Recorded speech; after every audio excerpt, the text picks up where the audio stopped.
Obrigado, Roberta. Boa tarde, gente. Boa tarde a todos. Bom, eu vou compartilhando a minha tela com vocês, porque se a gente vai falar de design de apresentações, a gente tem que mostrar o design de apresentação na tela também, né? Então, vamos lá. Todos vendo aí? Bom, para começar, eu vou me apresentar aqui. Eu sou um dos líderes da equipe de design da Conte. A Conte, para quem não conhece, ela é uma agência especializada em apresentações corporativas. E eu estou aqui hoje para bater um papo com vocês exatamente sobre a importância de dedicar uma atenção especial no desenvolvimento da parte visual das nossas apresentações. Por que eu falo só da parte visual das nossas apresentações? Porque, na verdade, eu quero falar um pouquinho sobre vocês que uma apresentação ela não é feita só do PowerPoint, como muitas pessoas por aí acreditam, tá? Ela tem vários ingredientes para criar uma boa apresentação. A própria Microsoft ali, ela tenta dar uma enganadinha na gente, quando ela coloca que quando a gente vai criar um arquivo no software, ela coloca criar apresentação, abrir apresentação. Mas a verdade é que a apresentação ela precisa, no mínimo, de um roteiro e uma audiência para ela acontecer. A gente pode até ter uma apresentação sem uma apresentação do PowerPoint. O arquivo do PowerPoint, na verdade, ele é apenas um material de suporte de uma apresentação. Então, quando a gente fala de desenvolver uma apresentação, além do PowerPoint, a gente tem os 3 pilares, que é o assunto que a gente vai tratar, a audiência e o apresentador. Então, o primeiro passo é sempre roteirizar a sua apresentação, tá? E aí, a gente, para criar esse roteiro, leva em conta o assunto que vai ser abordado e também a nossa audiência. Por quê? Porque a gente precisa criar uma história que se comunica com a audiência de uma forma que ela queira ouvir, que gere esse interesse. Além disso, o apresentador ele precisa estar preparado para transmitir aquela mensagem. Então, ele vai treinar, ele vai ensaiar, ele vai aprender técnicas de oratória e vai colocar isso em prática. Tanto a roteirização quanto a oratória, elas possuem técnicas e teorias próprias e elas rendem temas para mais de uma palestra. Assim, são temas muito vastos, muito amplos. Então, hoje, eu vou focar só na parte do design daquele material de suporte de apresentações que a gente normalmente cria no PowerPoint. Existem outros programas também para isso, mas o mais utilizado é o PowerPoint. Eu quero deixar claro aqui que a gente não vai ter nenhuma aula de software, tá? A gente vai bater um papo sobre as teorias e as técnicas do design que a gente aplica no momento da nossa criação ali do arquivo. Tudo que eu falar, ou quase tudo, pelo menos, vai poder ser aplicado em qualquer ferramenta que você utilizar, no Google Docs, no Keynote, até mesmo um PDF, que a gente tem só a limitação da animação, mas essa parte da teoria do design pode ser aplicada nessa criação do PDF também. Então, eu vou começar falando um pouco sobre as funções que os arquivos de PowerPoint que a gente cria desempenham e por que eles são tão importantes para a nossa apresentação. A primeira que eu gostaria de citar aqui é provavelmente uma das funções mais subjetivas, que é atribuir credibilidade ao material apresentado e também ao seu apresentador. A verdade é que a gente vive numa sociedade muito visual, e o material de apoio, que é aquele material bonito de encher os olhos, ele vai demonstrar um cuidado e um profissionalismo maior no desenvolvimento dele. E, claro, as pessoas elas sempre vão acreditar mais em quem demonstrar maior profissionalismo. Mas não é só por isso que a gente tem que cuidar do design dos nossos slides. Na verdade, esse é o menor dos benefícios que a nossa apresentação pode oferecer. Os nossos slides, eles podem ser usados para quê? Para gerar interesse na nossa plateia. Nós sabemos que existem aqueles apresentadores carismáticos, né, que eles conseguem fazer as pessoas prestarem atenção em cada palavra, mesmo sem utilizar nenhum material gráfico, muitas vezes, como suporte. Normalmente, essas pessoas ganham a vida falando, né, comunicando, com palestras, ou na TV, ou até como político. Mas a realidade é que a maior parte das pessoas não possui esse talento nato. E não tem obrigação de possuir também, né? As pessoas, elas são naturalmente diferentes, cada um tem as suas habilidades. Uma outra coisa que a gente sabe também é que grande parte das pessoas possui a tendência de se desligar e devagar quando eles são expostos a algum assunto que talvez naquele momento não está despertando totalmente o interesse. Se for uma apresentação longa, então, pior ainda.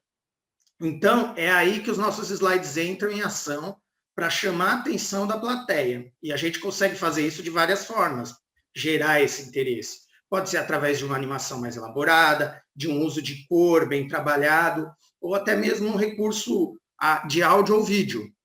Mas a forma mais eficaz de conseguir essa atenção é criando uma ligação emocional com a nossa plateia.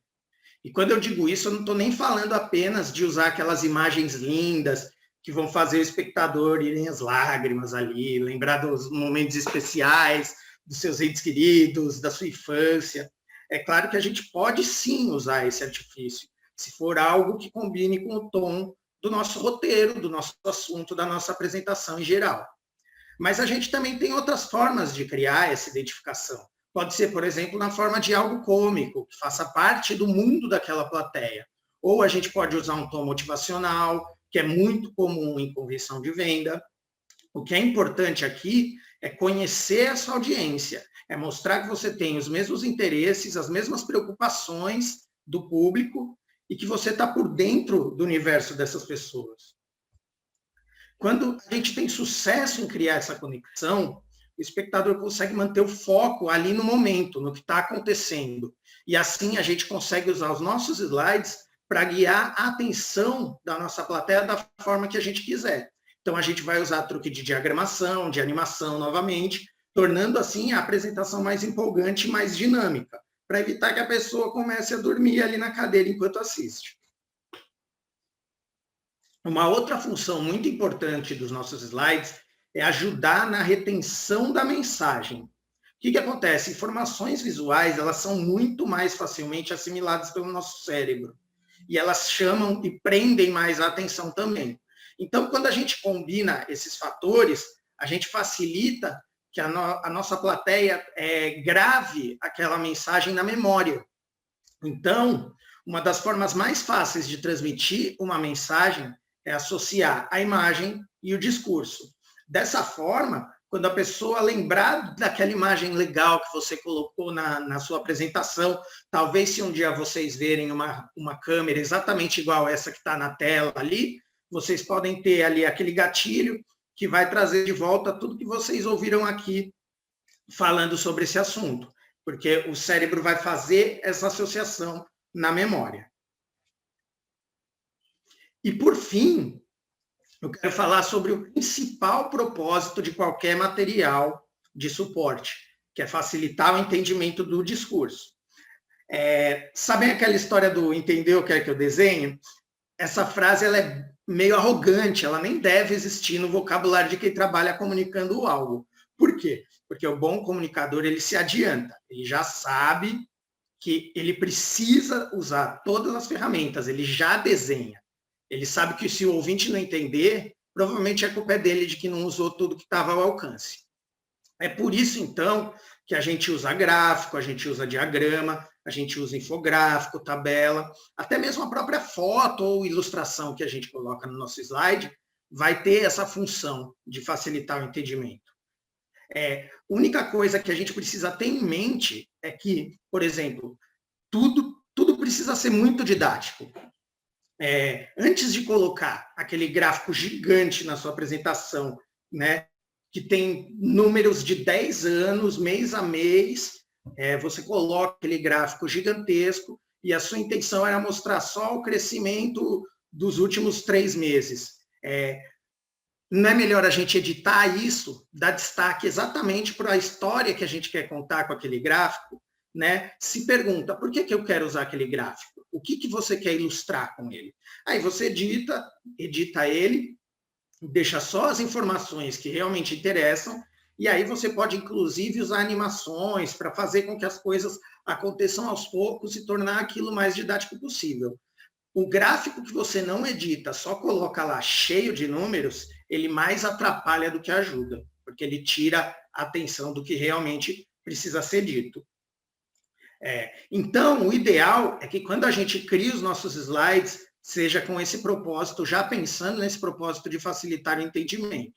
O cenário perfeito ele acontece quando a gente consegue somar todas essas funções, ou pelo menos várias delas. Um slide que vai ajudar o espectador a entender melhor o assunto tratado, de forma dinâmica e empática, e cativando assim a plateia e tornando ali a apresentação e o conteúdo inesquecível, gravando ele na memória do nosso espectador. Agora que a gente já falou um pouco sobre a importância do nosso material visual, vamos falar um pouco da parte da produção em si. E uma coisa muito importante que muitas pessoas não sabem é que tudo que a gente usa e coloca num slide transmite uma mensagem, seja intencional ou não. Então, a fonte que a gente vai escolher vai dizer algo, as cores, a forma dos elementos, até mesmo o tipo de ícone que você está usando no seu slide diz alguma coisa. Então, para a gente manter uma coerência com o nosso discurso, a primeira coisa que a gente faz quando a gente vai começar a criar uma apresentação é definir uma identidade visual para ela. A identidade visual nada mais é que um guia, é um conjunto de elementos pré-definidos que a gente precisa seguir em cada um dos nossos slides, dentro daquela apresentação. É de extrema importância a gente respeitar a identidade visual do nosso material, porque imagina que a gente está lá assistindo uma apresentação, está tudo combinando perfeitamente, tudo dentro do nosso entendimento, e do nada, sem nenhum motivo aparente, surge em destaque um elemento completamente fora do contexto do que a gente estava vendo até ali.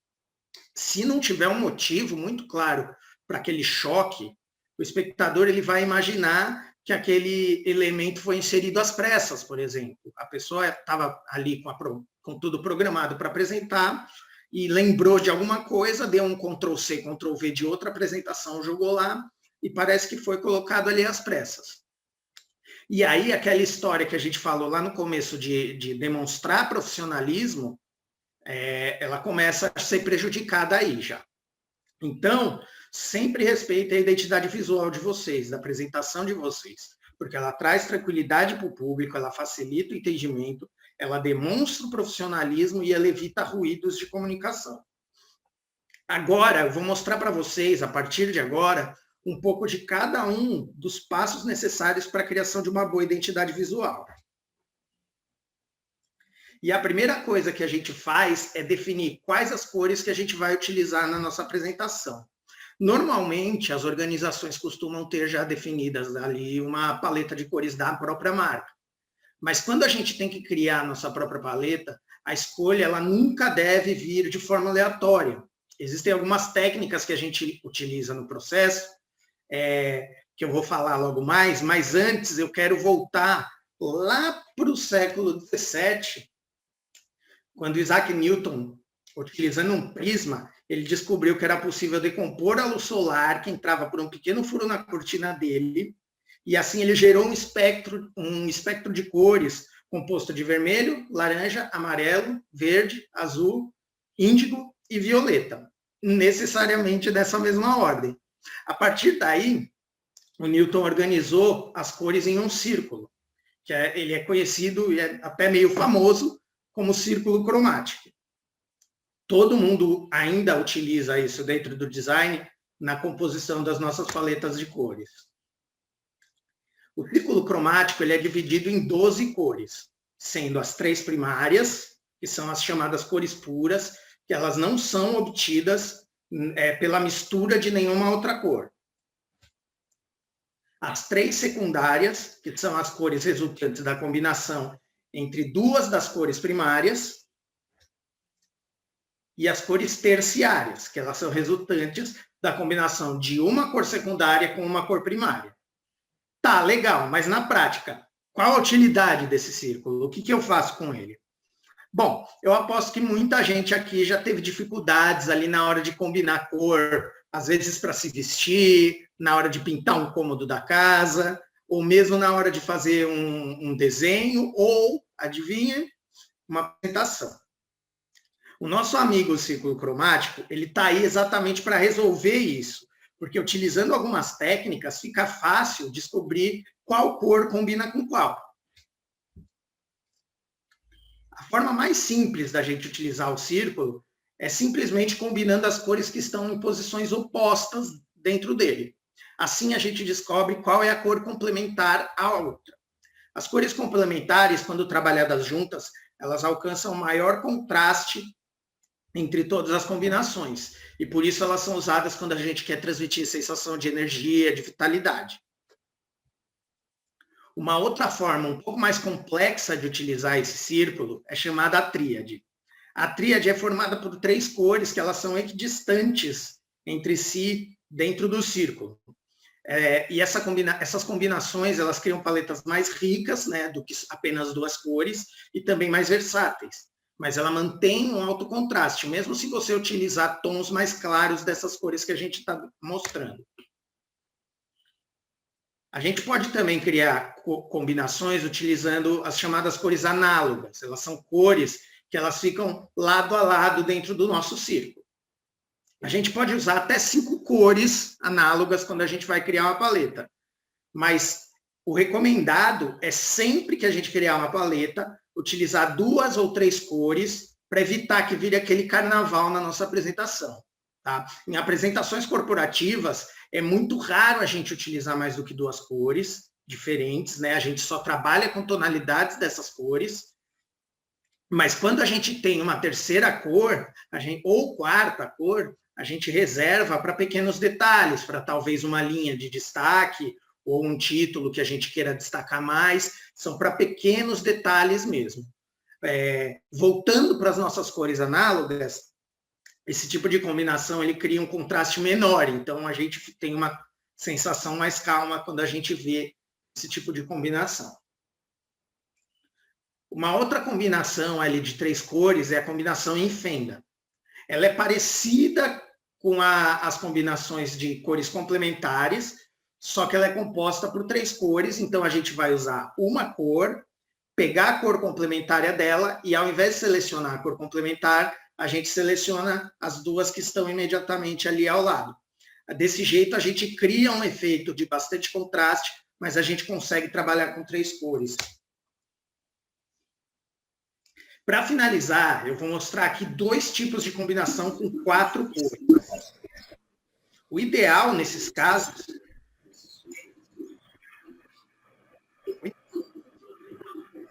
Tem alguém com o microfone aberto? Desculpa, gente, voltando. Para finalizar, eu tenho os 2 tipos de combinação de 4 cores.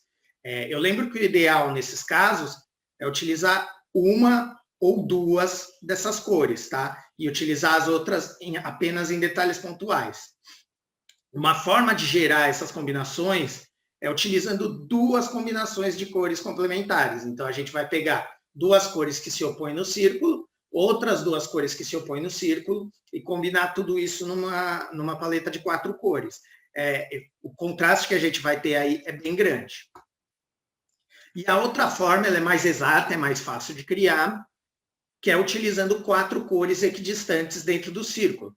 Essa combinação é conhecida como o quadrado, devido ao fato de formar um quadrado quando a gente traça uma linha ligando cada uma delas. Ela traz uma sensação, essas combinações trazem sensação de diversão e bastante dinamismo. Além da divisão em cores primárias, secundárias e terciárias, as cores podem ser separadas também em quentes, que são as cores que transmitem calor e energia, e as cores frias, que transmitem a falta de calor e criam sensações mais tranquilas. Elas são opostas nesse leque. Eu não vou entrar nos méritos científicos de comprimento e vibração de onda aqui, porque não vai fazer muita diferença para nós.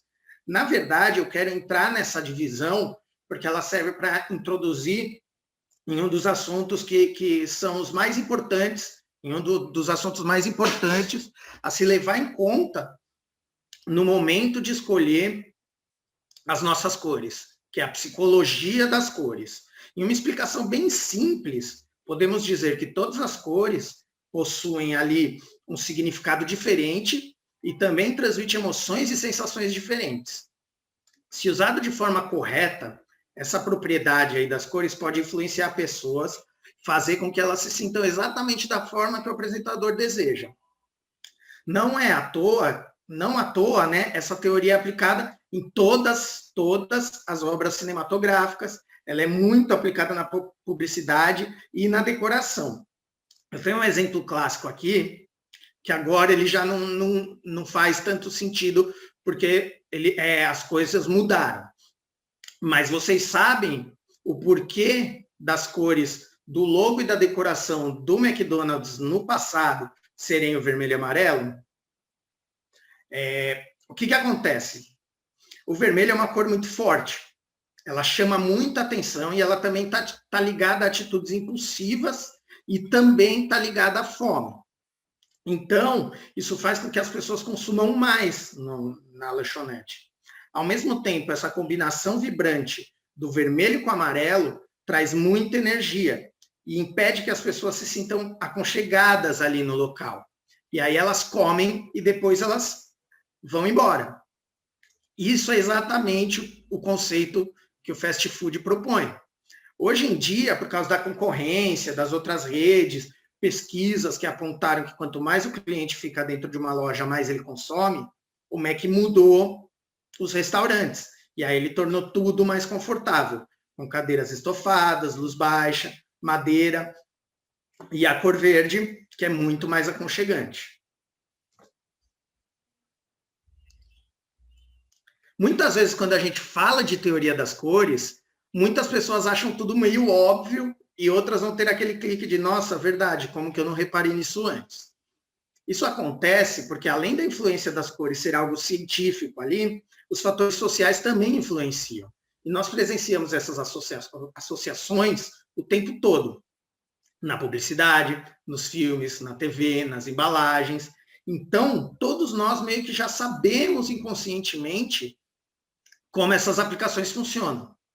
A gente só precisa criar o costume de utilizar esse conhecimento ao nosso favor. Eu quero fazer um rápido exercício aí com vocês. Eu vou mostrar algumas cores aqui e vocês podem ir dizendo no chat o que aquela cor representa para você e qual a sensação que ela transmite. Pode ser? Vamos participar? Vamos começar com o branco.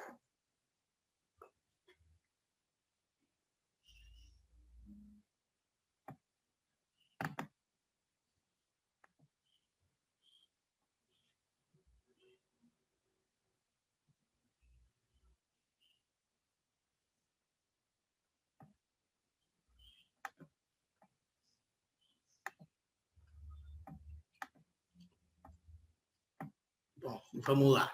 Vi aqui bastante gente falando paz, falando limpeza, né? O branco reflete exatamente isso. É paz, é pureza, é calma, é inocência. Por quê? Porque o branco, ele remete à luz. E a luz, ela nos traz conforto, conhecimento, porque a gente consegue enxergar, através da luz, tudo que está acontecendo ao nosso redor. E o preto?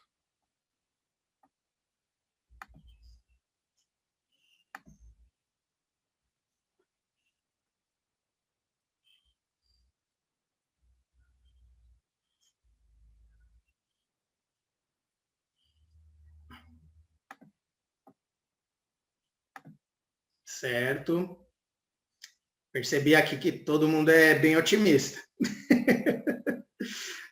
O preto, por ser a ausência total de luz, ele é associado à solidão, ele é associado à noite, ao fim da vida, mas ele é muito associado, como muita gente falou aí, à elegância e à sofisticação também, né? Essa é a parte boa que o preto nos remete, mas por ser a total ausência de luz, e isso é uma coisa que remete lá quando a gente vivia nas florestas, que a gente mal tinha luz, a gente tem um pouco de medo do preto, porque ele remete à noite, que é quando a gente não tinha visão e tinha perigos à nossa espreita.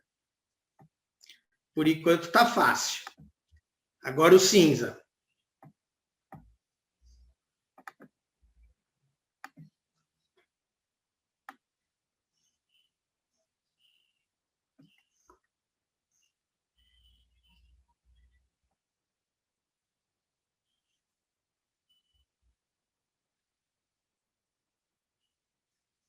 tristeza, sombra, medo. Vou falar para vocês que o cinza, na verdade, ele é meio que uma pegadinha.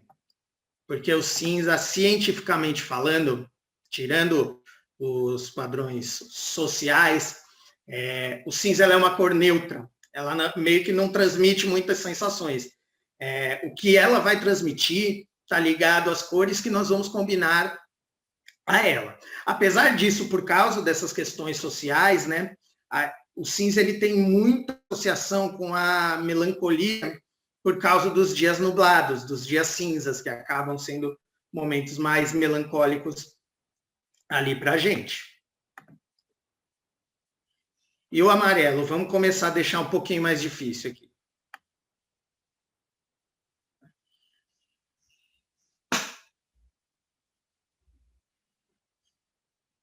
Difícil nada, vocês sabem tudo, olha só.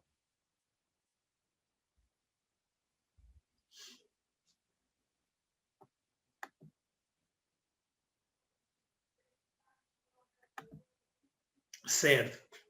É isso aí, gente. O amarelo, ele representa energia, ele representa alegria, ele é a cor mais luminosa do círculo cromático, quando a gente fala em ciência mesmo. E ele é muito ligado ao sol. Então, ele também é associado ao verão por causa disso. Ele também é associado à riqueza, por lembrar o dourado, né? Mas, como nem tudo são flores, o amarelo também pode representar a inveja e o ciúme. Olha só. E o laranja?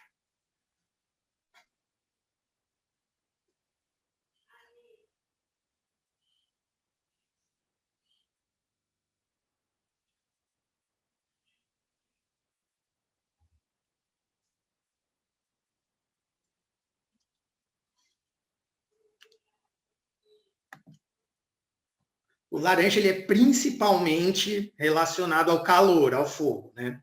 É uma cor muito vibrante também, e ela é muito utilizada para representar euforia, festa, criatividade, diversão.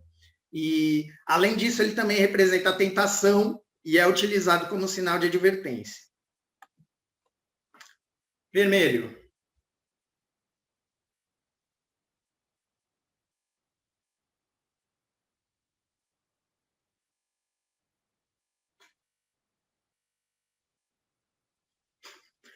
Vermelho chama atenção até nas respostas, né? Vamos lá. O vermelho é a cor da ação. Como ela é uma cor muito intensa, ela representa também emoções intensas. Então, ela representa, em todo o espectro de emoções, ela vai representar a força, a vitalidade, a raiva, a violência, a sensualidade, o amor. Ela é a cor mais intensa que a gente tem, né? Não é a mais luminosa, mas é a cor mais intensa. Todas essas cores que a gente viu até agora são as chamadas cores quentes. Podem ver que tudo que tem relação com elas são cores mais vívidas, mais ativas. Agora o verde.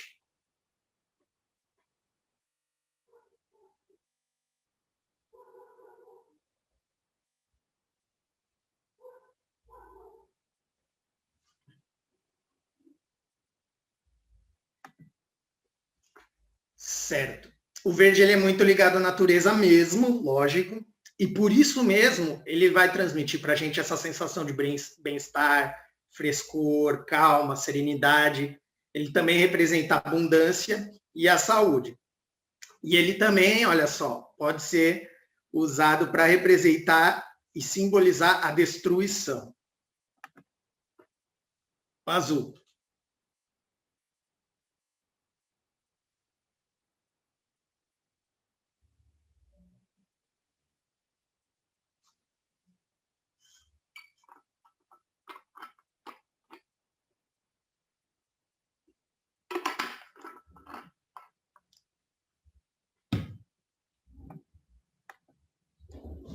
Bom, o azul é a cor do mar e do céu, então ele remete à calma e serenidade.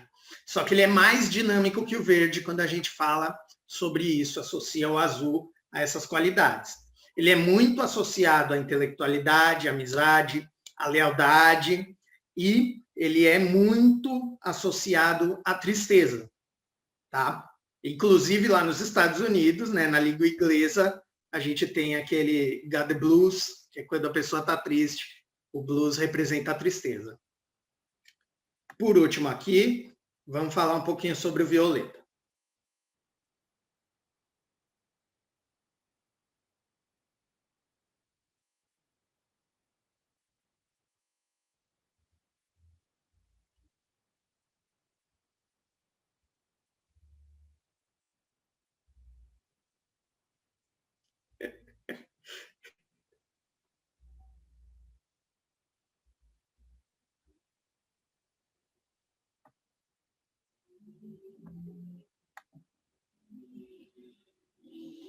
Violeta é mais difícil, né? O violeta é a cor do desconhecido, da magia, da espiritualidade, dos sonhos, da fantasia, da sabedoria. E também ele é ligado ao medo exatamente por simbolizar esse desconhecido. E ele remete bastante à realeza, que é uma coisa que vem lá dos idos da Idade Média, que os mantos dos reis muitas vezes eram violetas. Todo mundo aqui já assistiu Divertidamente? Quem assistiu já deve ter percebido que as cores batem ali exatamente com cada um dos personagens, né? Eles fazem... E tudo nesse filme é pensado de forma psicológica, inclusive as cores. Daria para fazer uma apresentação só sobre esse filme, porque tem as cores das ilhas ali, mas só para ter uma ideia aqui.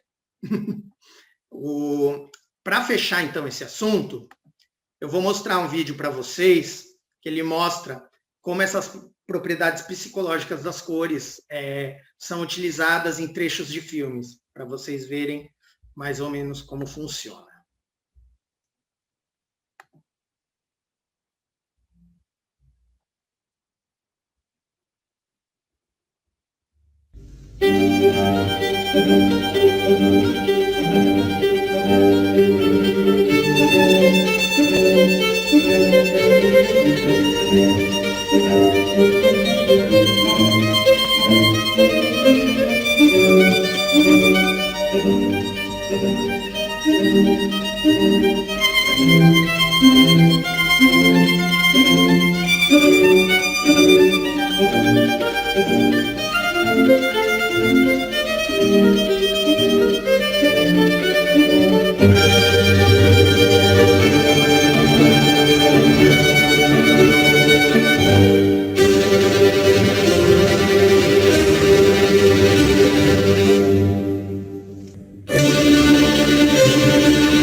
Vocês perceberam que o vídeo faz a volta meio que no círculo, né? Ele começa num tom e no final ele meio que volta para aquilo. Tudo gira em torno do círculo cromático. Uma última informação aqui importante sobre as cores é que existem duas formas de trabalhar com cores quando a gente desenvolve peças visuais. A primeira, e o que mais interessa para nós nesse curso, é o modo RGB. É o modo de cor utilizado sempre que a gente vai criar algo que vai ser exibido em telas, né? Então, isso inclui os nossos slides. Então, nele a gente vai somar as cores primárias, que é o azul, o vermelho e o verde, as cores primárias de luz, e a gente vai ter como resultado o branco. Já o modo CMYK, ele é utilizado para impressão. Então, a gente tem como cores primárias o ciano, o magenta e o amarelo, que quando combinados, eles vão criar o preto. Só que eles não geram o preto real, o preto puro. Então, a gente adiciona mais o preto para conseguir atingir essa tonalidade real do preto. Além disso, em impressão, a gente também pode usar a famosa escala Pantone, que é uma espécie de cardápio, né, de cores, que são tintas que já chegam as gráficas prontas. Então, não tem necessidade de misturar ali na hora da impressão, e aí a gente tem a garantia de que a cor de uma marca, por exemplo, ela vai ser sempre a mesma, não importa o material nem a gráfica que vai fazer aquilo, que vai produzir aquilo.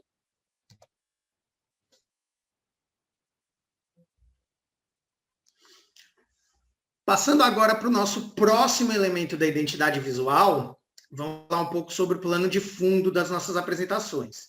Tá? Uma apresentação, ela pode ter até mais de um fundo, ela não precisa ter um fundo só, ela pode variar de slide a slide, mas a gente precisa garantir que esses fundos eles conversem entre si. Lembre sempre que o fundo é só uma base, ele é muito importante, mas ele não pode brigar com as informações que são realmente importantes que vão estar ali na frente. O estilo mais comum, mais utilizado de fundo e mais funcional, que é mais fácil também de acertar quando a gente usa, é o fundo clean.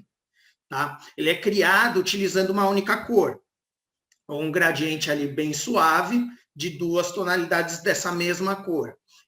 A gente pode ter um fundo clean, tanto escuro quanto claro. No caso dos fundos claros, a melhor opção sempre é usar o branco ou um tom bem clarinho de cinza. Essas cores elas atingem o máximo de contraste quando a gente usar qualquer outra cor em cima dela, tirando ali talvez o amarelo puro. E aí a gente não corre o risco de que uma informação importante fique com a leitura prejudicada por causa de um erro ali na escolha de cores. Outra coisa muito importante que a gente precisa levar em consideração é que fundos muito claros emitem uma grande quantidade de luz. E quando eles são transmitidos em uma tela de LED, isso pode cansar muito a vista de quem está assistindo aquilo ali, principalmente se for uma apresentação muito longa ou se for aquelas telas gigantescas que a gente vê muito em convenções de empresas. Tá? Nesse caso, então, o ideal é a gente ou usar um plano de fundo um pouco mais acinzentado, ou ter uma variação de plano de fundo entre os slides, que aí quando a gente troca o plano de fundo, a gente dá uma descansada ali na visão do espectador. O outro exemplo de fundo clean são os fundos escuros. Assim como os claros, é recomendado o uso dos tons de cinza, bem escuros, ou do preto, quando a gente cria esse tipo de fundo, porque a gente consegue mais facilmente acertar o nosso contraste com as cores dos elementos da frente. A gente até pode usar outras cores, tipo azul petróleo, vinho, mas aí a gente tem que ter uma atenção muito maior nessa questão do contraste. A gente não recomenda fundo escuro quando a gente tem uma fonte muito pequena ou muito fina, porque aí a leitura pode ficar um pouquinho prejudicada. O fundo escuro, como a gente viu ali nas cores, né? Ele transmite elegância para as apresentações. Ele é bastante usado também quando o assunto é tecnologia ou artigos de luxo. Aqui eu tenho um exemplo de um plano de fundo claro, mas com uma textura. Apesar de trazer uma riqueza visual maior, a textura cria ruído com a informação. Então, ela pode prejudicar a leitura. Quando a gente utiliza esse fundo, é bom a gente sempre ter ali na manga alguns boxes, algumas coisas que a gente consiga criar um suporte para os nossos objetos, para ele não ter esse problema de contraste com o fundo. A mesma coisa para um plano ali de textura escura. Ele tem exatamente os mesmos problemas. E para finalizar, a gente tem a foto ocupando todo o plano de fundo do nosso slide. No geral, esse plano de fundo ele tem as mesmas, ele apresenta as mesmas dificuldades dos fundos texturizados, tá? O ideal é utilizar a foto meio que já como uma criação para o nosso slide. Então, a gente traz uma imagem que vai agregar significado às informações principais, tá? Sempre que possível. Evita, ao máximo, utilizar foto de fundo quando o slide tiver muito conteúdo, tiver gráfico, tabela, texto, parágrafos de texto. Tá? Aquele famoso fundo de marca d'água que muita gente gosta, ele dificilmente funciona, tá? Porque normalmente quando a gente usa essa opção, a gente não consegue nem ver o que é a foto, o que tem ali na foto, e a gente muitas vezes acaba prejudicando a leitura das informações por causa da falta de contraste ali, como se fosse uma textura. Uma outra dica aqui é, se você quiser usar uma foto como plano de fundo do seu slide, procura sempre uma foto que tenha grandes áreas limpas, céu, parede branca, porque aí você consegue colocar as informações, o seu título, seja o que for ali, em cima dessa área clara, dessa área sem poluição, e aí você não briga com o conteúdo da foto. Agora a gente já definiu as cores e o nosso fundo. Então, a gente precisa definir quais as fontes que a gente vai utilizar na nossa apresentação. Em geral, assim como as cores, a gente sempre evita utilizar mais do que 2 fontes ali por apresentação. Em alguns casos pontuais, a gente consegue usar 3. Mais do que isso, aí a gente vai ter aquele carnaval que eu falei das cores, mas agora vai ser uma alegoria diferente. Vai ser a tipografia. Lembrando que eu falei agora há pouco que tudo que a gente coloca no slide passa uma mensagem. Isso inclui as letras, o tipo de letra que a gente vai usar, tá? Leve em consideração qual o conteúdo, qual o público, qual o assunto, tudo que você quer transmitir ali antes de definir quais as fontes que você vai usar. Você não vai utilizar, por exemplo, uma Comic Sans em uma apresentação de resultados para a diretoria da empresa. Né? A gente costuma brincar ali, uma brincadeira de design, é que, na verdade, você não vai utilizar a Comic Sans em nenhuma apresentação ou em nenhuma outra coisa, porque para qualquer, mesmo para uma apresentação infantil, você vai ter fontes mais bonitas, mais legais do que a Comic Sans. Então, as fontes são classificadas em 4 tipos básicos. As fontes com serifa, que foram criadas lá antigamente na Itália, quando os artesãos ainda talhavam ali as letras na pedra, e aí eles faziam um último risco no finalzinho da letra para eliminar o pó que estava acumulado. Mas elas se popularizaram mesmo com a invenção da prensa ali, né? Da imprensa e da prensa de impressão. Antes disso, a gente tinha os escribas lá que escreviam os livros na mão, era uma verdadeira arte, e era tudo muito rebuscado. Esse tipo de letra não era nada prático para montar e imprimir em série. Por isso, eles utilizaram as fontes serifadas, que possuem pequenos traços ali nas bases e no topo, né? Essas são as serifas, caso alguém não saiba o que é a serifa. As serifas são esses risquinhos que a gente tem na base e em cima das letras. Tá? Por que a gente tem a serifa? Para auxiliar na ligação entre os caracteres e facilitar a leitura em grandes blocos de texto. Com a chegada das telas, a serifa passou a ser algo secundário. Muitas vezes, inclusive, ela começa a dificultar a leitura ao invés de ajudar.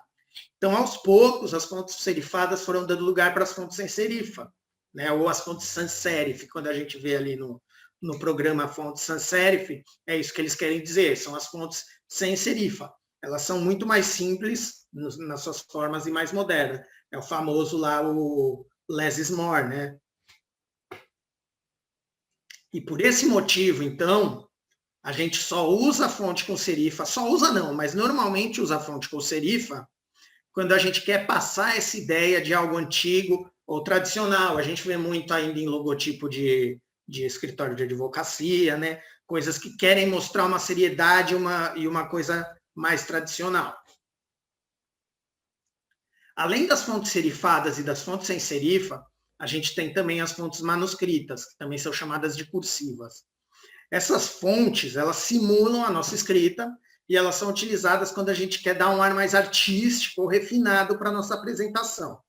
Então, elas são muito presentes em convites de casamento, por exemplo, em logos de marca de alto luxo, elas simulam uma assinatura, né? Elas são indicadas apenas para pequenas frases e títulos, porque a leitura delas é muito difícil. Imagina você colocar uma letra, aquela famosa brincadeira da letra de médico, na sua tela, as pessoas vão ali se esforçar para ler enquanto você está falando e vão perder o seu discurso.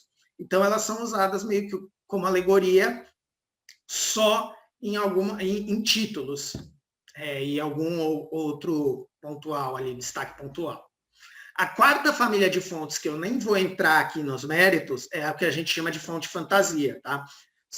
A gente não usa elas quase nunca em apresentação corporativa. Elas servem principalmente quando for usar, elas vão ser usadas mais ou menos como a fonte cursiva, né? Elas vão ser usadas em títulos e elas são usadas ali são aquelas fontes que a gente vê gratuitas na internet que simulam fogo, simulam gelo, que a gente vê muito em título de filme, em nome de banda de heavy metal. Essas são as fontes fantasia.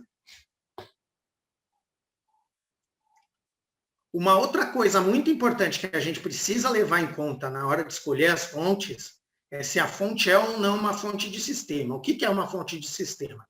A fonte de sistema são as fontes que já estão instaladas no nosso sistema operacional, tá? Dos computadores. E como a gente sabe que todas as máquinas com o mesmo sistema operacional vão ter essas fontes instaladas, a gente utiliza elas para não correr o risco de ter alguma surpresa desagradável quando a gente abre o nosso arquivo e o computador não tem instalada a fonte do nosso documento. Então, o que eu digo sempre é o seguinte: quando a gente for trabalhar com grandes blocos de texto, com frases, escolham sempre as fontes de sistema. É a melhor forma de garantir que tudo vai dar certo, que não importa o computador que você vai usar, não vai ter surpresa. Tem que lembrar duas coisinhas aqui, tá? As fontes de sistema do Mac e do Windows são diferentes. Eles têm algumas que são iguais, mas algumas não batem ali. Isso precisa ser levado em conta quando vai produzir. E a segunda coisa a levar em consideração é que a função de salvar a fonte juntamente com o documento que a gente tem no PowerPoint, ela vive dando problema. Então, é melhor a gente se manter ali nas nossas fontes de sistema. A gente tem como exemplo de fonte de sistema do Windows a Arial, a Century Gothic, a Times New Roman, que é uma fonte serifada, a Segoy UI, a Segoy Script, que é uma fonte cursiva, e a Comic Sans, que a gente não vai usar nunca. Agora, se a gente resolver utilizar uma fonte que não é de sistema na nossa apresentação, a forma mais segura que a gente tem de fazer isso é tornar o texto no que a gente chama texto não editável. E aí vocês entendem por que eu falo que essa opção não pode ser utilizada em grandes blocos de texto. Porque transformar um título em não editável é basicamente transformar ele numa imagem. E quando a gente transforma o texto numa imagem, a gente não consegue mais editar. Então, qualquer alteraçãozinha, seja a posição de uma vírgula que a gente tiver que fazer naquele texto, a gente vai ter que ou digitar tudo de novo, ou trazer com Ctrl+C de novo e formatar tudo de novo, tudo do começo. Tá?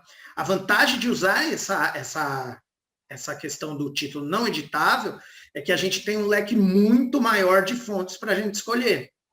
Então, a apresentação ela fica mais personalizada. Tá? Para transformar o texto em imagem, a maneira mais simples, ali, mais fácil, é selecionar a caixa de texto depois que você já formatou, já deixou no tamanho exato, seleciona a caixa de texto, copia e cola selecionando a opção colar como imagem. Ela já vai vir ali sem fundo, com o texto como imagem. Para um slide funcionar, ele não precisa só do texto, das cores e do fundo. Em alguns casos, a gente consegue fazer slides muito bons só com essas coisas. Mas é muito importante também a gente definir, quando a gente cria um MV, quais vão ser os nossos elementos gráficos, tá? De suporte. A gente chama de elemento de gráfico tudo que a gente utiliza para compor o slide, além das informações básicas. Então, a gente vai evitar dessa forma que cada slide pareça ter saído de uma apresentação diferente. É preciso deixar bem definido se a gente vai usar quadrado, se a gente para suportar subtítulo, se a gente vai usar um ícone, qual o tipo de ícone que a gente vai usar. Por exemplo, não adianta você fazer uma apresentação e usar como ícone um ícone preenchido, um ícone de linha e um ícone colorido, porque a gente vai perder toda aquela identidade que a gente criou. A gente precisa definir se os ícones vão ser de linha, se os ícones vão ser preenchidos, se vai ter alguma coisa por trás desse ícone, um círculo de suporte ali. Vou mostrar para vocês como que é um slide de elementos de EV. O slide de elementos de EV é um slide que a gente sempre deixa pronto, a gente não mexe, porque a gente pode trabalhar copiando e colando os elementos que estão ali, tá? Ele contém todas as possibilidades de elemento que a gente tem para utilizar naquela apresentação. Aqui, por exemplo, a gente tem uma foto que está aplicada ali numa faixa, ela tem um filtro verde por cima dela, isso quer dizer que as fotos da nossa apresentação precisam ter esse filtro verde. A gente tem retângulos tanto de cor chapada como retângulos com transparência ali passando por cima da imagem. A gente tem caixas com bordas arredondadas de vários estilos. Os ícones são preenchidos com um efeito que dá duas cores para nossos ícones. E tem círculos preenchidos, tem círculos apenas de linha. A gente pode aplicar os ícones nesses círculos. E por incrível que pareça, apenas com esses elementos, a gente consegue criar slides completamente diferentes. Por exemplo, esse slide aqui, ele é criado com aquela mesma identidade visual do slide anterior, tá? Ele é cheio de informação, ele tem gráfico, ele não tem uma possibilidade de colocar uma foto de criação aqui, tá? Senão a gente começa a conflitar com as informações importantes. Repara no uso dos boxes com a borda arredondada, que a gente tem presente no outro slide.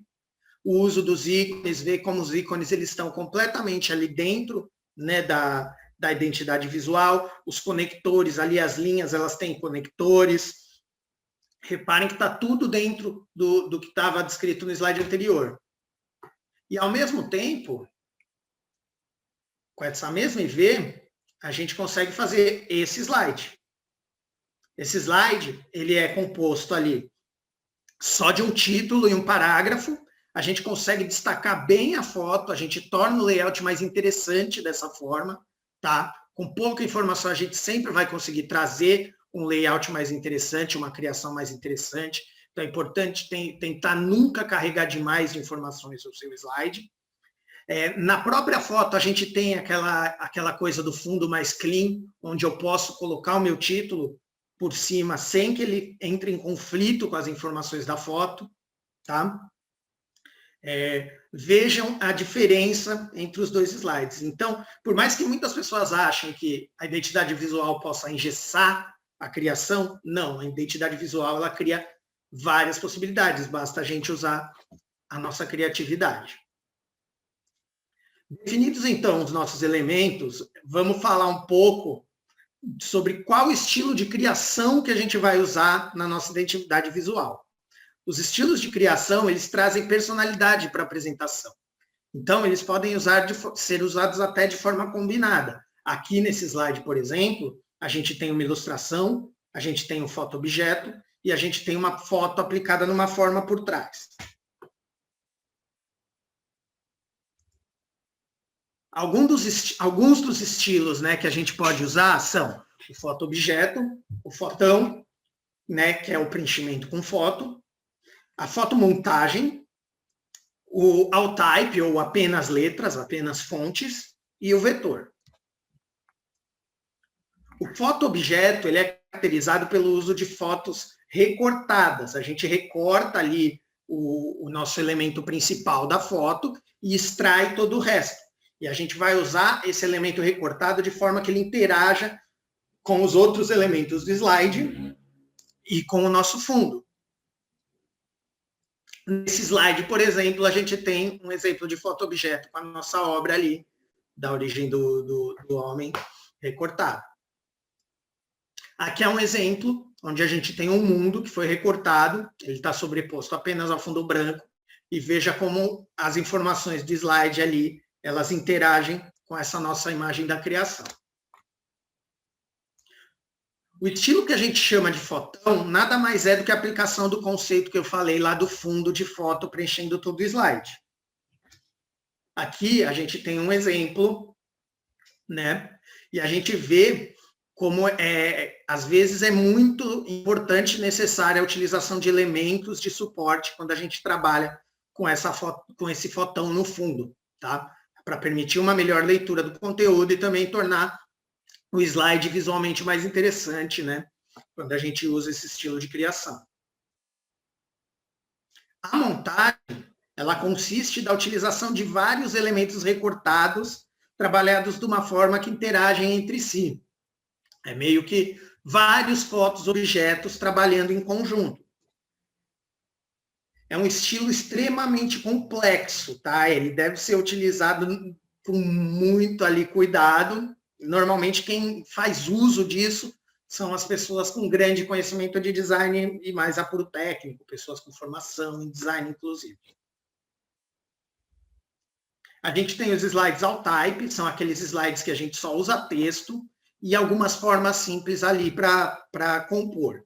Eles podem ser aquele nosso slide tradicional, né, tipo o slide que eu mostrei agora há pouco, que é só um conteúdo muito denso, cheio de texto, como ele também pode ser uma verdadeira obra de arte ali, utilizando o texto e as formas, de forma que a gente cria uma composição complexa, né, e traz inclusive animações para deixar tudo mais lúdico e dinâmico.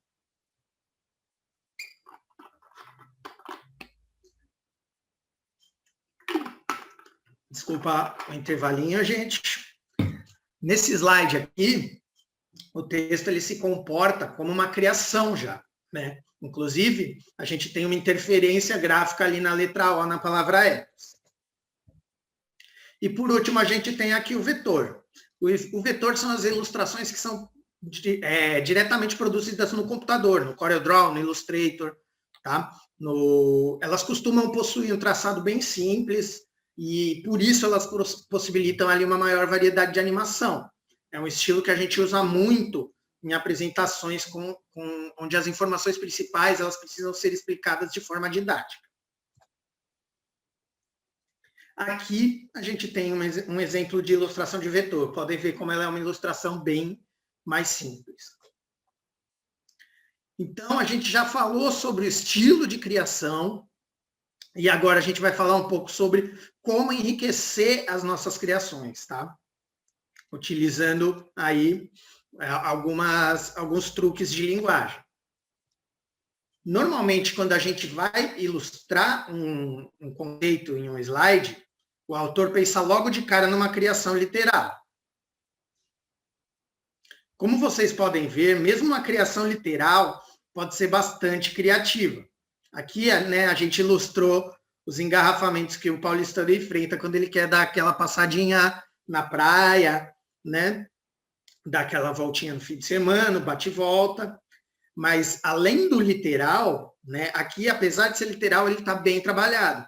Mas, além do literal, a gente pode tornar os nossos slides ali muito mais instigantes quando a gente utiliza figuras de linguagem, né? Aquelas mesmas figuras de linguagens que a gente aprende nas aulas de português. Só que a gente vai aplicar elas em imagens, não em textos. Uma das que a gente mais utiliza no design é a boa e velha metáfora, né? Nela a gente utiliza uma criação de outro universo para transmitir a mensagem desejada.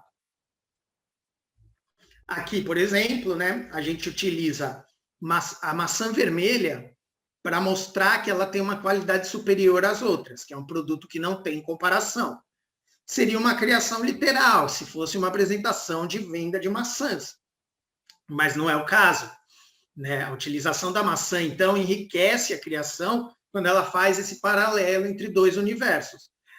Como essa era uma apresentação de refrigeradores, isso torna tudo ainda mais interessante, porque a maçã é um produto que pode interagir, entrar dentro do produto que a gente realmente está vendendo ali. A antítese é a comparação de opostos. Ela também é bastante utilizada nas apresentações. Ela é usada principalmente quando a gente quer criar aqueles slides comparativos, e ela pode vir, inclusive, trabalhando ali em conjunto com outras figuras, como a metáfora que a gente já falou, ou a hipérbole, que é a nosso próximo estilo, né? Nada mais é do que o exagero. Ela é bastante utilizada em slides que precisam chamar muito a atenção, que aí por exemplo, para resultados importantes. A gente tem aqui a metonímia, que é quando a gente trabalha com parte de um objeto para representar o seu total. Aqui nesse exemplo, a gente utiliza os talheres para representar a gastronomia, o globo para representar a vida noturna e o microfone para shows ou espetáculos musicais. E por último, a gente tem a prosopopeia aqui, que também é chamada de personificação, que é bem mais simples de falar do que prosopopeia, e ela consiste em atribuir a objetos e seres não humanos características humanas. Então, a gente tem esse exemplo, que a gente transforma cada uma das letras em objetos. E aí a gente atribui um comportamento que remete aos sentidos do ser humano, né? A cada uma delas. Trazendo, então, aí um exemplo de prosopopeia, ou personificação. Eu vou fazer agora mais um momento de interação aqui com vocês, tá? Eu vou colocar alguns slides na tela e vocês vão dizer, na opinião de vocês, no chat, qual a figura de linguagem que vocês acham que foi utilizada em cada um deles. Vamos lá?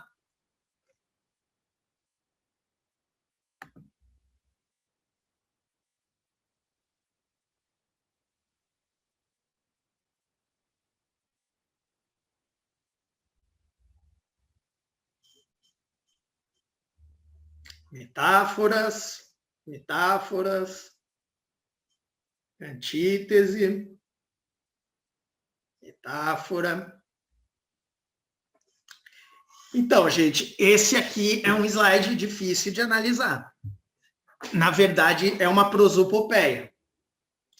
Percebam que a gente está preenchendo os balões com as texturas e assim a gente está criando uma atividade humana nas próprias texturas. É como se as próprias texturas estivessem falando com a gente, estivessem tendo aquela ação de fala, como se elas mesmo comunicassem algo para nós. E nesse aqui?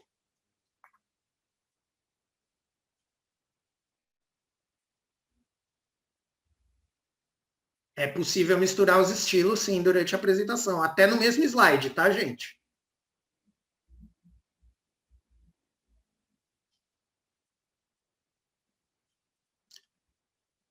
Foi uma pergunta ali bem pontual da Lígia, porque, na verdade, esse exemplo aqui é uma mistura de duas linguagens em um único slide.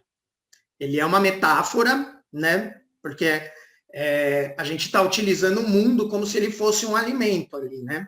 E ninguém se alimenta do mundo. Então, a gente criou uma metáfora ali para simbolizar que muitas pessoas estão devorando o nosso mundo. Mas, ao mesmo tempo, a gente tem também a hipérbole aqui. Porque a hipérbole é o exagero. E a gente está exagerando para mostrar também que essa quantidade enorme de pessoas está comendo ali o mundo todo. Apesar que, de certa forma, né, ao andar da carruagem, se a gente não mudar muita coisa, isso daí logo mais pode ser quase literal. É assustador, mas é o que pode estar acontecendo. Vamos para mais um.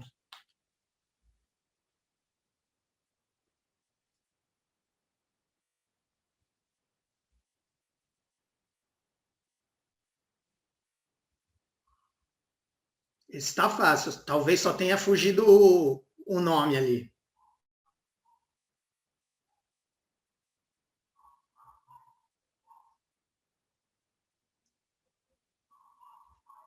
Não, aqui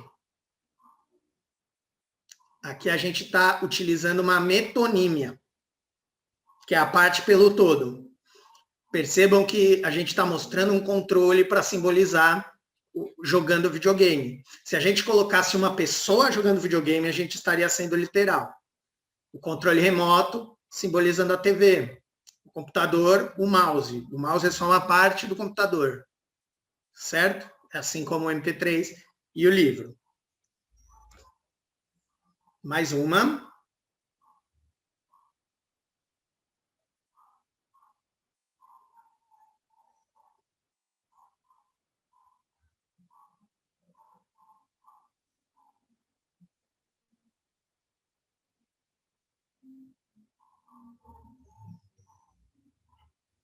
Esse slide é a pegadinha do malandro do dia aqui.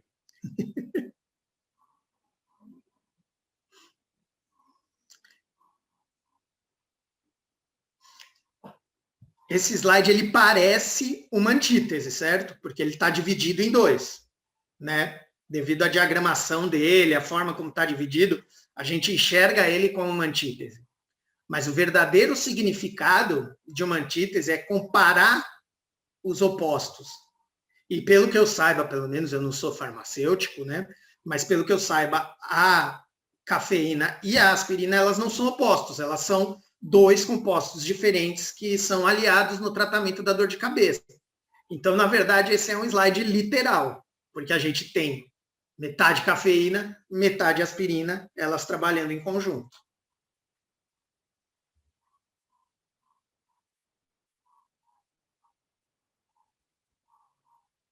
E esse aqui?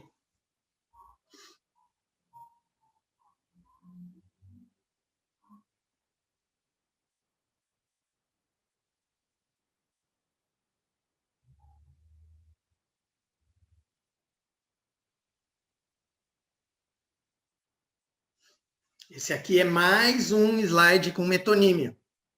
A gente está usando uma parte de cada arena ali, de cada esporte, para ilustrar cada um deles.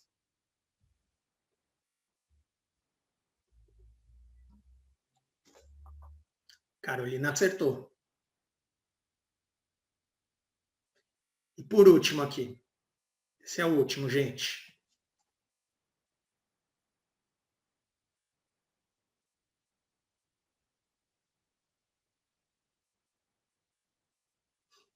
Esse é uma metáfora. Aqui a gente faz uma brincadeira comparando os ossos com a corrente, né? Mostrando que a ingestão baixa de cálcio pode tornar o osso fraco, né? Como a corrente que está, e quebrar como a corrente que está quebrando na criação. Inclusive, a metáfora que é utilizada, e ela é muito utilizada para isso, é quando a gente precisa passar uma mensagem mais delicada ali, que pode ser um pouco mais chocante, mas aí a gente consegue utilizar uma metáfora para não chocar tanto o público. Bom, agora eu vou mostrar para vocês aqui algumas técnicas e teorias também da diagramação, né? Quando a gente aplica corretamente a diagramação, a gente faz até o slide cheio de conteúdo ali que está completo. Você nem sabe como vai comunicar tudo aquilo, a gente consegue organizar e tornar ele bonito e funcional.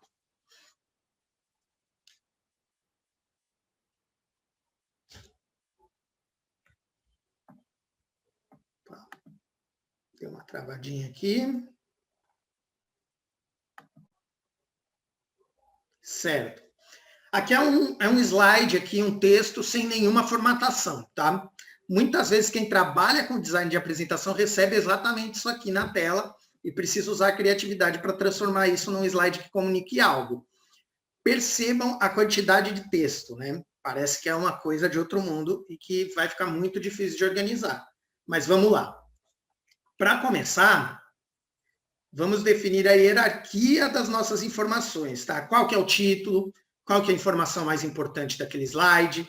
que é apenas uma informação complementar. As palavras-chave dentro dos blocos de texto ali, elas merecem algum destaque especial? Um negrito? Precisamos destacar algum número importante? Fazer o famoso big number? Aí a gente vai lá e marca ali no texto, de qualquer forma, da forma que você preferir, quais são essas informações mais importantes. Depois disso, a gente precisa prestar atenção ali no alinhamento dos nossos textos. É muito comum que as pessoas optem pelo alinhamento centralizado, quando vai ali criar uma apresentação. Apesar disso funcionar em situações ali pontuais, o alinhamento centralizado ele não é indicado quando a gente tem grandes blocos de texto. Por quê? Porque quando a gente centraliza ali um parágrafo inteiro, a nossa visão ela perde o ponto de referência, de onde começa cada uma ali das nossas linhas. Como a gente vive no Ocidente, o padrão de leitura aqui é da esquerda para a direita, o ideal nesses casos, então, é sempre utilizar o alinhamento à esquerda. Ah, mas por que eu não posso usar o justificado? Né? Eu sei que muita gente ama o justificado, porque o justificado ele deixa ali tudo bonitinho, organizado, quadradinho, perfeito, e chato também. Brincadeira à parte, existe uma série de motivos para a gente não usar o justificado numa apresentação, tá? O principal, e é o mais fácil da gente visualizar quando a gente está criando ali, é que quando a gente justifica um parágrafo, a gente cria uns buracos entre as palavras. Acho que todo mundo já percebeu isso aqui, quando a gente usa o justificado, né? Porque o computador ele precisa alinhar tudo nos dois lados. Então, ele cria esses buracos de espaçamento. Tá? E esses blocos eles vão criar ruídos no nosso conteúdo e vão dificultar a leitura. E são bem feios também. Tá, mas a gente pode usar a efenização. A efenização ela é usada no meio impresso, principalmente, né? Ou quando a gente está escrevendo à mão, porque no caso do meio impresso, a gente precisa diminuir ao máximo o número de páginas, a gente tem ali uma conta de caracteres que a gente pode usar naquele livro ou naquela matéria de jornal, e aí também a gente precisa fazer o mínimo possível para reduzir esses custos de impressão. Quando a gente está falando de slide, a mensagem ela já precisa ser concisa, ela já precisa ser fácil de ler. Então, a gente evita de ter parágrafos tão grandes, e quando não tiver como evitar, se a gente quebra uma palavra no meio, ali no final da linha, isso confunde o leitor, porque ele vai ter que voltar lá para o começo para continuar entendendo o que está escrito ali. Além de toda essa parte prática e funcional, esteticamente falando, o alinhamento à esquerda, ele constrói manchas mais interessantes quando a gente fala de visual. Então, ele vai compor desenhos na nossa apresentação já visualmente. Optem sempre por alinhamento à esquerda, tá? Sempre que possível, quando for diagramar, principalmente quando for diagramar grandes blocos de texto. Depois que a gente alinha os nossos textos, a gente vai separar nossos grupos de informações, né? Vai separar, aproximando tudo que faz parte do mesmo conjunto. Aqui, eu isolei o título, porque o conjunto do título é apenas ele, na verdade é o slide todo, mas como título, ele merece um destaque ali só dele. A gente tem o parágrafo de abertura separado dos demais, e eu aproximei ali cada título de tópico com as suas respectivas descrições. E aí o próximo passo, então, é criar unidade. Para isso, a gente precisa identificar quais as informações que fazem parte do mesmo conjunto e trabalhar de uma forma que isso fique bem claro para quem está olhando para a nossa tela. Tá? E além da proximidade que a gente já trabalhou, a gente pode fazer isso de vários outros modos. Tá? A gente tem outros artifícios para criar a unidade. Por exemplo, uso de cores, os elementos que vão amarrar essas informações, como caixas, por exemplo, ou talvez utilizar bullets.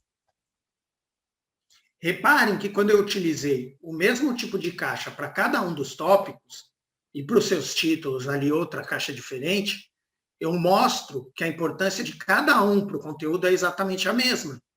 Tá?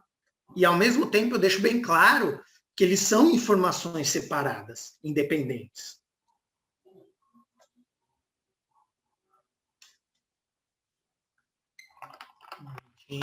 Desculpa. Falar 2 horas seguidas sem beber água é difícil, gente. Vamos lá. Agora que a gente entendeu, então, como que se comportam as informações do nosso slide, a gente pode começar a pensar no nosso grid, tá? O que é o grid? O grid é uma espécie de mapa que a gente vai criar antes de colocar a nossa informação para tentar trazer uma criatividade na disposição dos nossos elementos, tá?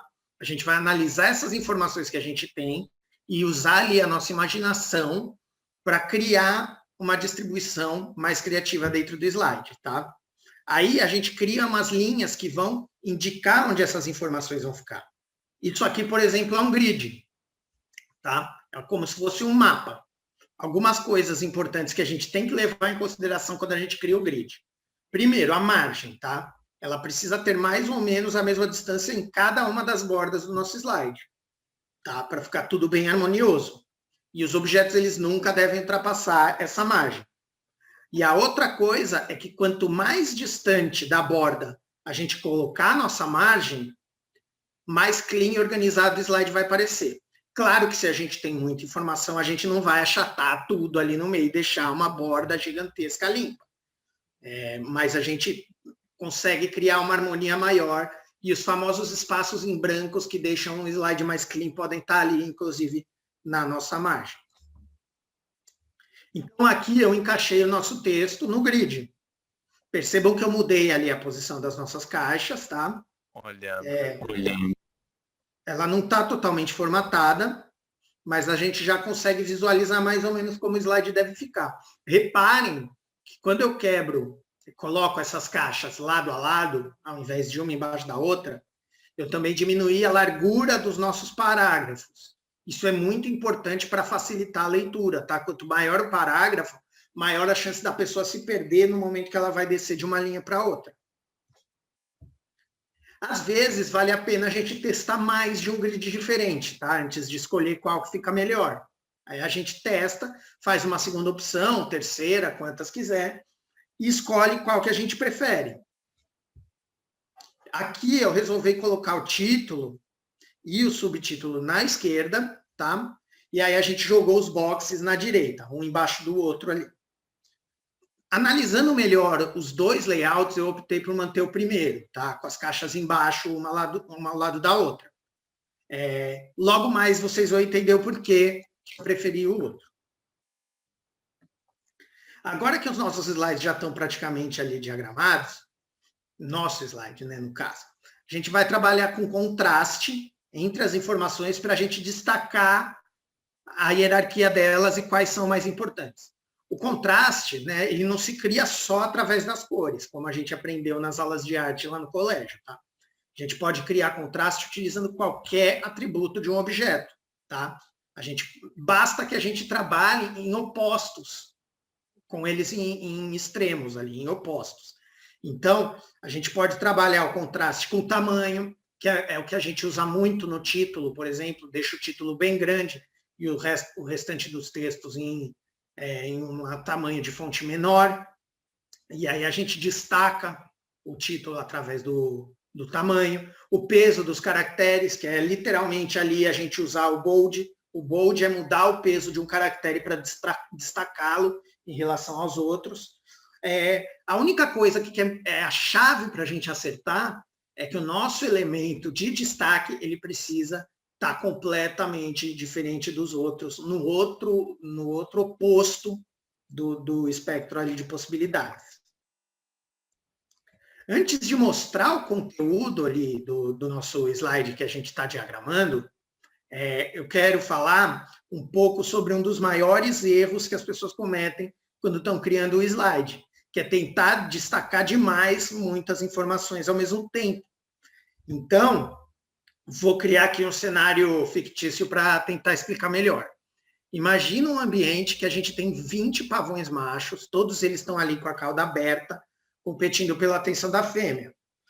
Qual macho a fêmea vai prestar atenção imediata ali? Em qual deles? Pode ser literalmente qualquer um, até mesmo nenhum, certo? Porque está todo mundo ali tentando chamar atenção.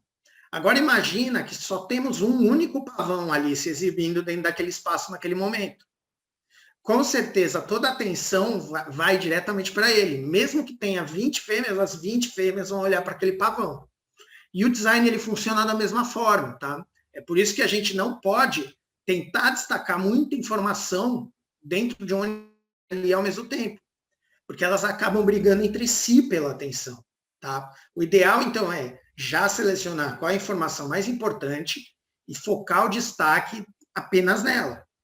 Se a gente tem várias informações importantes dentro do único slide, por que não usar cada uma delas em um slide separado? Tá? Aí a gente consegue fazer cada uma brilhar ali no momento certo, inclusive com uma criação dedicada para cada uma daquelas informações. Então, a gente volta ao nosso slide. Vocês lembram como era só um slide de texto lá no começo, né? Aqui ele está praticamente pronto. Veja que eu usei pesos diferentes entre as fontes do título, um box para destacar ainda mais a palavra diferença, que é uma palavra-chave no nosso slide. Eu separei o parágrafo de introdução em um box cinza ali, bem discreto, para não chamar muita atenção. E ali eu coloquei os boxes dos nossos itens ali, né, dos nossos tópicos. Eu coloquei eles apenas com linha de contorno para deixar tudo mais leve e para conseguir destacar mais o título de cada um daqueles blocos. E para finalizar, eu fiz ali uma criaçãozinha com o sinal de diferente para brincar exatamente com esse significado do nosso slide. Tudo pronto, então, vamos analisar o fluxo da leitura das nossas informações nesse nosso mesmo slide, tá? Para ver se está tudo funcionando corretamente. Como eu disse antes, no Ocidente, né, o nosso sentido de leitura segue a forma de um Z. A gente começa no canto superior esquerdo, ali em cima, vai varrendo a tela até o outro lado, e depois a gente volta fazendo ali o formato do Z, e vai repetir esse movimento de leitura até que a gente chegue no final do nosso slide, no canto inferior direito, aqui embaixo. Percebam que o nosso layout, ele segue exatamente essa regra. E inclusive, foi esse o motivo que me fez optar por esse layout, por esse grid, ao invés do outro grid que a gente criou. Mas, como tudo tem um mas, o PowerPoint, ele pode, utilizando animações, guiar o nosso sentido de leitura de forma diferente, tá? Se for isso que o apresentador deseja. E aí, dessa forma, a gente consegue alterar o fluxo e o movimento dos olhos do nosso leitor, tá? E aí, o que a gente traz? A gente traz dinamismo. A gente obriga o leitor a mover o olho de uma forma não tão automática, e aí a gente consegue criar mais interesse no nosso slide. Vamos falar agora, rapidamente, sobre o processo da escolha das imagens para os nossos slides, tá? O estilo de fotos, ele tem que ser definido lá na criação da IV já, tá? O ideal é que seja definido lá quando a gente cria a IV, porque para a gente manter essa unidade entre as fotos também, para manter uma coerência visual entre essas fotos. Mas eu quero falar agora um pouquinho, não são nem regras, eu falo regras gerais, mas não é regra, porque é uma coisa que muda muito de acordo com o contexto da apresentação e também com o contexto do nosso mundo, né? É uma coisa, às vezes, muito de moda, né? O que está na moda utilizar hoje na comunicação?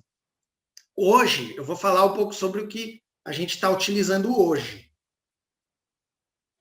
Desculpa. Primeiro de tudo, é muito importante a gente conhecer o público e a mensagem que a gente quer passar antes de escolher as nossas imagens. Porque aí a gente utiliza imagens que pertencem àquele universo da maior parte do nosso público ali, né? E quando a gente faz isso, a gente traz familiaridade e aumenta as chances de criar aquela conexão que a gente falou lá no começo. Além disso, e é muito importante isso que eu vou falar, que a gente pode evitar umas gafes assim bem feias. Por exemplo, vou usar um exemplo aqui que eu criei de cabeça rapidinho. A gente está falando sobre alimento, num slide de alimento a gente usa um animal, mas a apresentação está sendo exibida para um público de pessoas veganas. Dessa forma, você vai criar uma situação bem chata, né? Você vai criar o contrário de empatia, o público vai até ficar com raiva de você. Uma outra coisa importante é conhecer o contexto social, econômico, regional e racial do seu público. Porque não faz sentido você trabalhar ali com fotos de família, sei lá, da Índia, se você está fazendo uma apresentação para um público majoritariamente latino. Entendeu? Você, dessa forma, você não consegue criar a conexão desejada com o público. Evita sempre essas imagens exageradas do banco de imagens, tá? Essas situações completamente reais. Eu quero falar sobre superação para um público de executivos. Eu não vou usar uma foto como essa.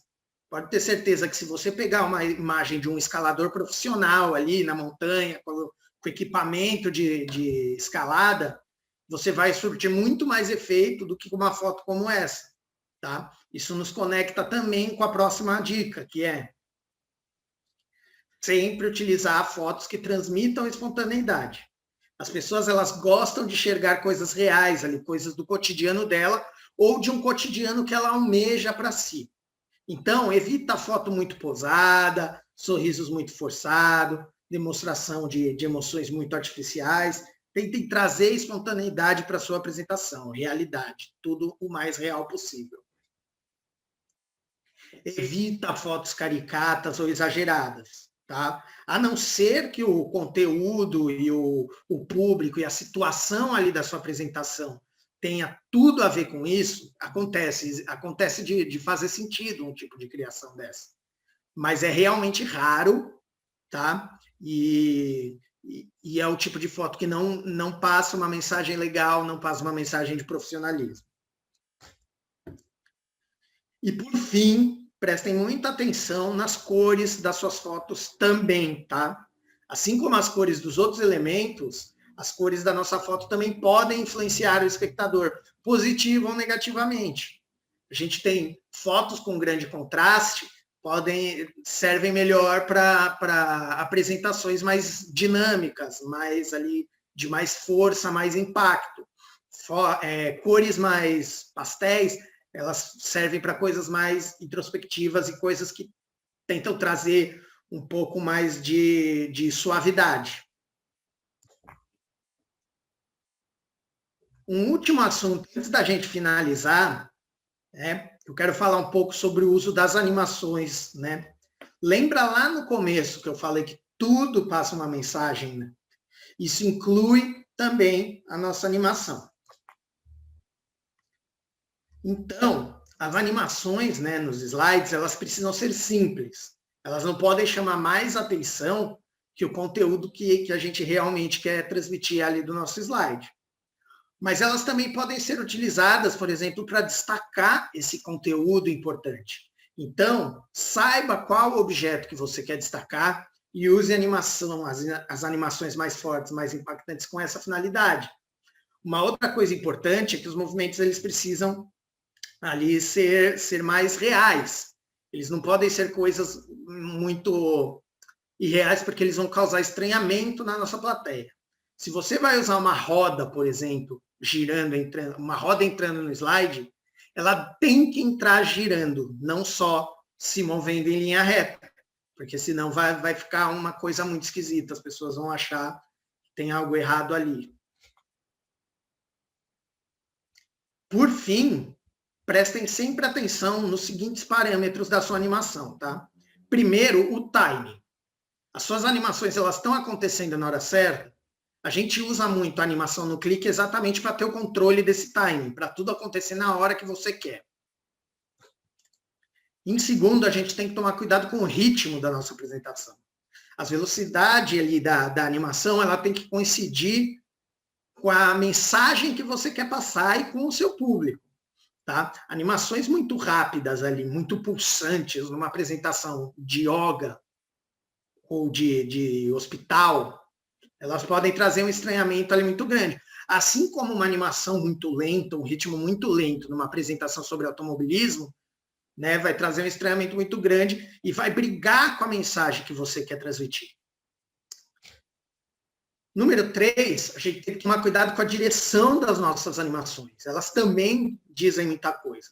Por exemplo, nesse slide, as linhas da pauta ali, das notas musicais, elas apagaram da esquerda para a direita, porque aí a gente traz a ilusão, a sensação de que elas estão saindo do violino, que o violino está tocando aquela música. Se a ação ocorre ao contrário, o significado é completamente diferente. Parece que a música está chegando ao violino e não saindo dele. E 4, o fluxo do olhar, tá? A animação ela precisa contribuir para que o espectador movimente o seu olhar pelo slide, tá? Porque aí a gente gera mais interesse e a gente também consegue controlar qual a próxima informação que a gente quer que aquele espectador enxergue. Antes de finalizar agora aqui, gente, a gente meio que já acabou, eu quero colocar um videozinho rápido para apresentar a Conte e a nossa filosofia de trabalho.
Então é isso, gente. Chegamos ao fim da apresentação. Vocês vão receber um material aí depois que a gente finalizar. Esse material vai ter algumas coisas que eu falei ali para vocês terem um guiazinho, como, por exemplo, como utilizar o círculo cromático, né? E lá também tem o contato da Conte, caso tenha interesse em conversar com a gente, vai ser sempre muito bem-vindo. Muito obrigado pela presença de todos, muito obrigado a Roberta, a Gisele, pela oportunidade, e agora vamos abrir uns minutinhos para as questões, né? Alexandre, obrigada a você, a gente tem muito que agradecer aqui a apresentação. Eu queria só pedir para você responder 2 perguntas que ficaram aqui no chat antes de você abrir. A primeira delas foi da Sandra, a Sandra já saiu, mas ela pediu para dar uma dica aí de onde achar essas imagens legais para uma apresentação. O pessoal deu a dica do Pixabay e do Canva. Se você tiver alguma outra dica para passar para o pessoal também. Certo. Esses sites... Oi, desculpa. Ale, desculpa, antes de você falar, eu vou ter que sair, que tem uma reunião do conselho agora, e eu tenho que ir lá para liberar a sala, enfim, para a gente fazer o acompanhamento. Eu queria muito, muito agradecer, Olívia, você, muito, muito mesmo. Vou deixar vocês com a Gisele e com o grupo, tá bom, gente? Valeu, Roberta, obrigado. Eu que agradeço. Beijo.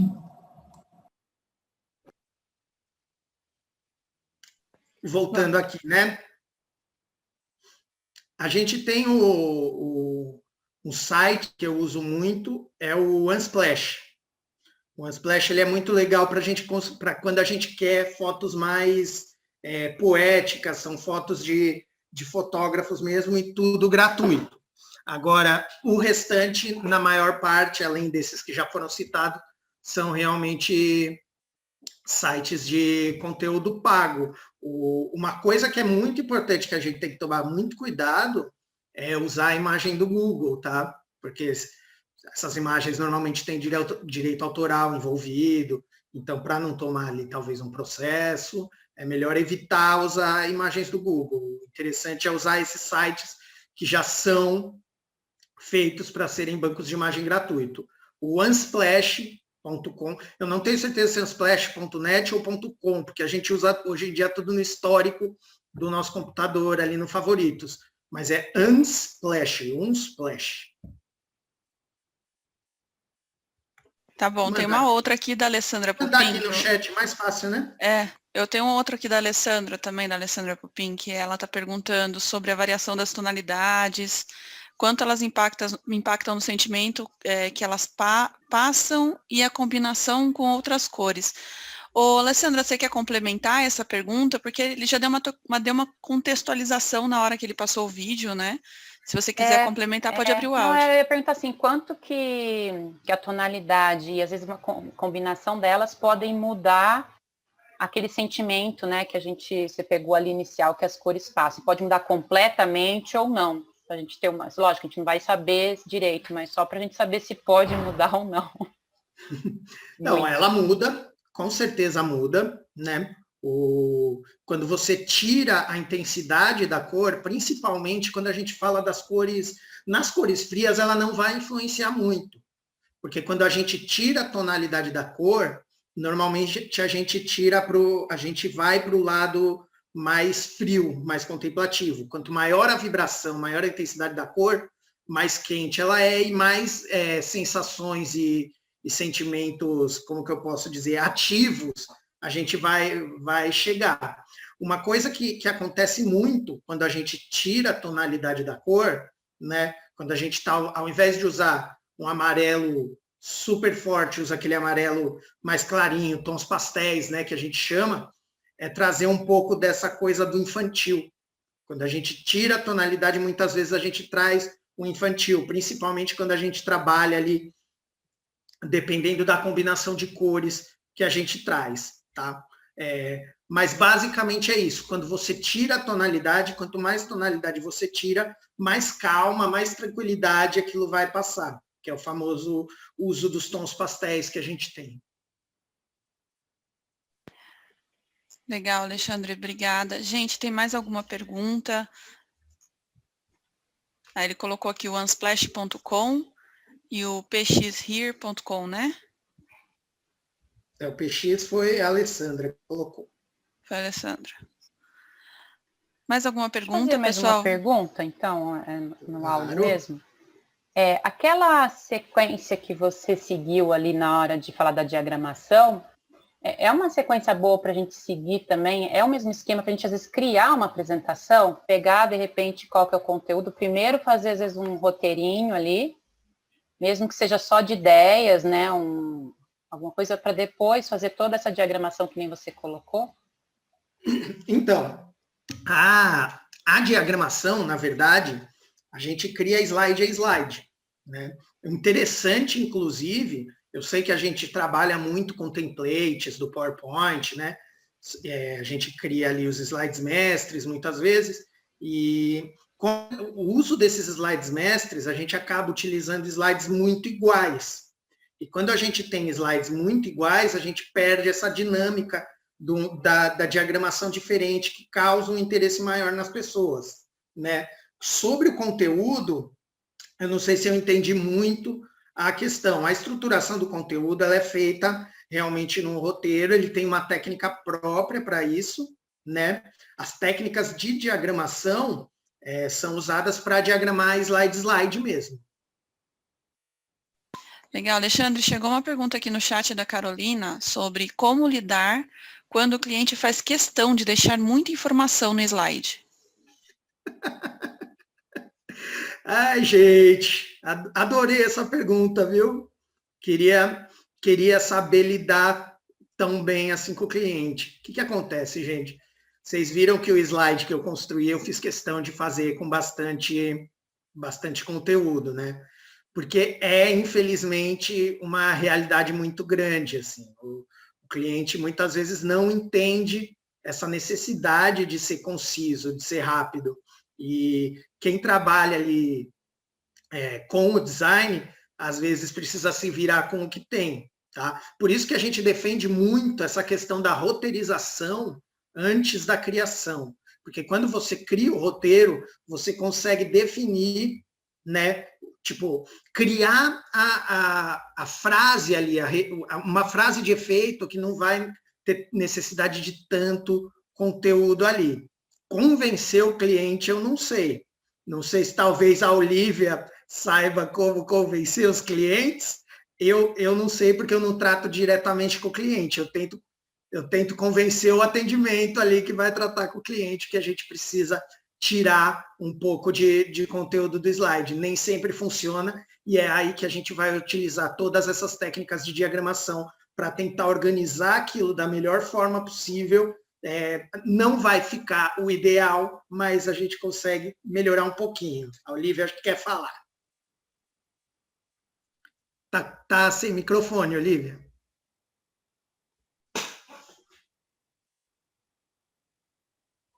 Eu acho que você vai ter que tirar o fone, Olivia. Eu acho que deu algum conflito aí.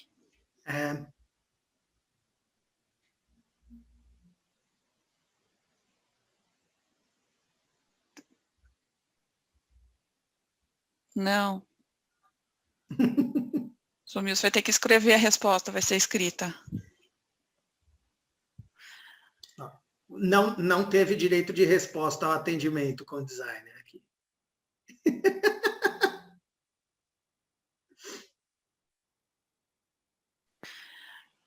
Obrigada, Alessandra. Enquanto a Olivia escreve a resposta, obrigado. Tem mais alguma pergunta, gente, que vocês queiram fazer? A gente queria apenas agradecer o Alexandre. A Olivia colocou aqui, gente, minha sugestão é dividir o conteúdo em vários slides, com a mesma criação. Boa. Então, é uma boa sugestão. Tá bom? É uma boa. A gente faz bastante isso. Eu peço desculpas por eu não abrir a minha câmera, mas eu estou no escuro aqui no meu escritório, não acendi a luz. Se você abrir a câmera, vocês vão ver uma escuridão, um breu. Mas eu queria agradecer o Alexandre, queria agradecer a Olivia, a Elaine, que ficou aqui com a gente, intérprete de Libras, agradecer a Unileu por essa parceria, que eles estão fazendo toda a tradução de Libras do evento todo. Espero encontrar vocês amanhã no webinar, a partir das 8h30 da manhã. E nos próximos treinamentos também. Como a Olivia colocou aqui no chat, a gente vai disponibilizar um PDF que o Alexandre disponibilizou através do e-mail que vocês se inscreveram. Então, quem esteve presente aqui vai receber esse PDF falando mais sobre a paleta de cores, né, Alexandre? Se você quiser contextualizar um pouquinho desse material para a gente. Esse material eu fiz um apanhado dos slides que eu utilizei aqui, né, para apresentar para vocês. E a gente tem ali toda a utilização do círculo de cores, a gente tem os slides sobre a escolha das fotos, a gente tem as etapas da diagramação. Eu não coloquei o exemplo da criação do desenvolvimento do slide, mas a gente tem lá como lembrete cada uma das etapas da nossa diagramação, tem um pouco sobre fontes, são as partes mais técnicas mesmo, que não precisam tanto de um discurso ali, só para reforçar o que tem. Então, tá bom, obrigada. Olivia, você quer deixar seu recado pelo chat?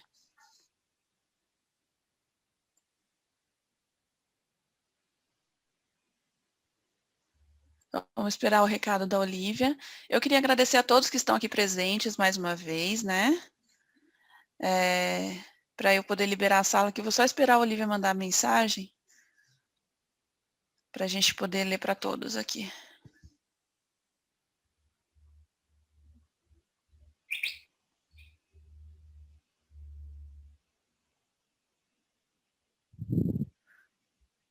Esse é o novo normal, né, Alexandre? Que a gente, de repente, do nada, o microfone dela parou de funcionar. Sim, sim, acontece. Estava funcionando até agora há pouco. Acontece. Já aconteceu comigo pior, tive que sair da sala, voltar no meio da apresentação. Gente, o recado da Olivia é obrigada, gente, pela participação, e no material que vamos dividir com vocês tem o contato da Conte. Beijos a todos e ótimas apresentações. Gente, obrigada a todo mundo. Eu agradeço mais uma vez. É imensa gratidão mesmo da parte da BRH, porque vocês estão realizando um sonho de uma semana cheia de conteúdo e oportunidades para todos esses profissionais de RH que acompanharam com a gente. Foram 30, uma média de 30 profissionais, acho que 30, 39, que teve aqui presente e se manteve até o final. Tá bom?